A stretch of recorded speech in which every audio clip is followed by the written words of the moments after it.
Geography as a subject is kind of weird. It's very interlinked with political science and history to the point that it's kind of hard to discern what actually constitutes a geographic event. And I know this is rich coming from the person whose first geography video was about something almost completely historical and completely irrelevant to the "we're totally not cartographers" school of thinking. Everything is pretty much about where different fancy lines go and how important said fancy lines are, and to make that even remotely interesting you have to dive into geopolitics and shit. I say this because today's topic is completely exempt from that fuzziness. It is 100% a geographical event because it literally changed the world map. You can't get much more based in geography than "those commie bastards stole the ocean, Jim. We gotta remake all the maps if we want to show Gorbachev what it is." So yeah, today we're talking about how the USSR just kind of managed to delete a sea the size of Ireland through horrible mismanagement, poisoning, and general incompetence. The relationship between Soviet Russia and the republics that made up the USSR is an interesting and complex thing. It wasn't a parasitic relationship, and it wasn't exactly a symbiotic one either, unless you're Kyrgyzstan, because Kyrgyzstan was the golden child and got all the brownies with none of the "hey, we're gonna bomb the shit out of your land to see what bombing the shit out of your land would do." I'm trying to say that it's not as black and white as it's going to seem for the other republics when I say that Kazakhstan was the butt monkey of the Soviet Union. In the 1930s, there was a pretty nasty famine that knocked out a good chunk of the population, to which Stalin replied to with a resounding "damn, that sucks, bro," and then continued to watch the fat guy do the funny war crimes. Later on, in 1949, Stalin finally arrived in Kazakhstan to announce that he was going to repay the strife a decade earlier by testing nukes on Kazakh villages. Stalin, that seems like a bad repayment. Don't worry, we're also building a cosmodrome in the desert, so Kazakhstan will have a ton of space program people coming in. I guess that's cool. We're also annexing the land it's on, so you can't go there, and if you disagree with that, Siberia isn't even that far and you can go exile yourself. And then he had a stroke and died. So Kazakhstan hasn't been having a great century, but at least they can rely on the Aral Sea for fishing and agriculture. The Aral Sea is great. It's one of the biggest lakes in the world, as you could probably tell by the fact it's called a sea. It's shared between Kazakhstan and Uzbekistan, and it supplies over a sixth of the fish to the entire USSR. A country that covered half the world and had coastlines for days got a sixth of its fish from this lake. That's how good it was. It sure is a great thing that massive bodies of water don't just disappear. Just then, the government over at Russia proper had a brilliant economic plan. "Brezhnev, we need to make money." Ah yes, I agree. After all, what kind of a communist country doesn't have shitloads of money from trade? How do we do it? It was then that Leonid Brezhnev took a look at all the arable land in the USSR on a map and had the galaxy brain idea to build cotton farms in the middle of the fucking desert. Kazakhstan and Uzbekistan suddenly had the troops roll in, the Soviets claiming a bunch of future farmland to use for their cotton-growing expedition. It was mostly sand, so they'd need a lot of water to make their plan work. Luckily for them, there was a natural sea nearby with two rivers flowing off of it, so with some careful prepping, they could irrigate for miles and miles without consequence. Naturally, they built a complex system of levees and dams to control water flow, and nope, they just dug a hole for a while and called it a day. The Kazakh government wasn't particularly happy about this, but didn't want to upset Russia. Uzbekistan's government was staffed by goblins, and their lack of impact on the issue was 50-50 on either being pure apathy or genuinely not thinking anybody else lived in Uzbekistan. Things immediately didn't go well. In the first 5 years, the crops didn't do horribly, but didn't do as well as you'd think, being byproducts of a sea's worth of water. This is because the world-class Soviet designers didn't think to actually waterproof the canals in any capacity, literally just digging holes to make the water go where they wanted it to, in the sand! When the water actually got where it was supposed to go, the cotton grew just fine, but it took so much water to do that because the water retention rate for the canals was at a lovely 25%. That isn't how much was lost, no, that's how much was left when the dastardly Kazakh soil was done with it. About 5 years later, the fishers in the Aral Sea started to notice something was amiss.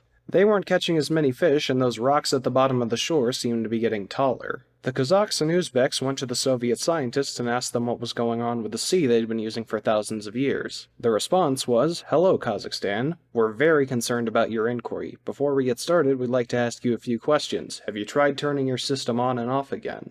The internal story at the USSR was that they had nothing to do with the water level in the Aral Sea shrinking and that the Aral Sea was God's mistake, doomed to dry up eventually. They were thoroughly convinced that the ecological devastation they'd never seen before and that happened directly after human meddling was because of a natural process that had never been documented in such a scale. Boy, I sure am glad we don't think like that nowadays. Even as the years went by and the cotton remained relatively unsuccessful, the canals just kept expanding and dumping more water into the sands. The water level slowly lowered and lowered, with projections for the sea to completely disappear by the 80s becoming more and more realistic by the day. Islands were starting to become not islands anymore, but hey, maybe they just had a thing for inflation. Nobody lived on most of the islands in the Aral Sea anyway, so it's not like anything extremely terrible could happen on account of them becoming bigger due to the water lowering, right? Let's back up to the 20s. The Red Army is doing Red Army shit and needs a place to test out chemical weapons. They throw a dart on a map and find a funny little island on the Kazakh-Uzbek border that nobody lives near. There's fishing boats nearby, but the island is small, so there's not a whole lot of reason for them to come near. The perfect place for a Resident Evil-style bioweapon facility. Vozrozdenia Island became the perfect place to go when you needed something to kill off an entire population. Plague? Got it. Ebola? Sure, why not? Smallpox? Hell yeah. COVID? Maybe not that one. Basically, if it was against the Geneva Convention, you could find it here. It was a black site, so any fishers that got too close tended to sleep with their catch, but it operated well enough and had no projections to shut down unless by some mysterious horrible mismanagement the island became not an island anymore and accidentally outed the existence of the black site by infecting an entire ship bound for a local fishing village. So in 1971, the town of Aral came down with a bad case of smallpox out of nowhere, and every finger was pointed at the slowly growing island in the center of the Aral Sea. It was quarantined quickly, and only 3 died, but this was a big egg-in-the-face type situation to the Soviet Union because doing the war crimes is fine, but getting caught for the war crimes is kinda cringe. Over the next decade, interest in the island from the Kremlin dwindled due to bad press, with less and less money going towards the island, which was a peninsula by the time it was shut down entirely. Here's the problem with that, though. They left all the poison behind. Nobody bothered to take the anthrax with them, so slowly but surely it seeped into the sand and eventually into what little remained of the Aral Sea at that point. By now, it had split into 2, a North Aral Sea and a South Aral Sea for Kazakhstan and Uzbekistan respectively. Had the sea been bigger, this wouldn't have been such a horrible thing. The poison would kill a good few fish, but disperse across the ocean until it didn't matter anymore. But the seas were very small twinks now, and the only thing on the menu for Kazakhstan and Uzbekistan was nerve agents and sad. It's 1991. The Aral Sea is entirely gone in Uzbekistan, save for a little sliver of the South Aral they can still mooch off of. Kazakhstan has some, but not much, and the damage is irreparable. Then the Soviet Union collapses.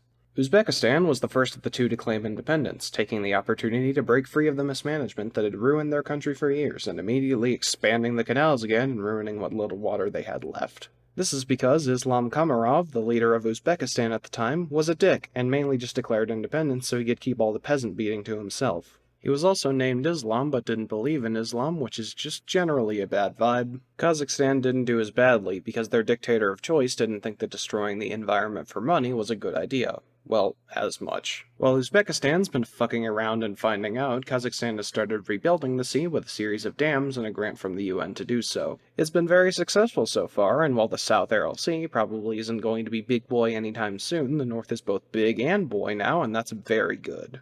They even cleaned up all the chemicals in the Hellhole facility so that the expanding sea wouldn't get bonked again. Kazakhstan gets an A+ here, and Uzbekistan hasn't shown up to class the entire semester. And that's the story of the sea that got cancelled. It's fun to think about how shovels can destroy an entire landscape, but it's also reassuring to know that the world has already made this mistake, and there's no way another superpower would do the exact same thing 3 years after the Aral Sea started disappearing in a completely different continent to one of their proxy countries. Well, shit.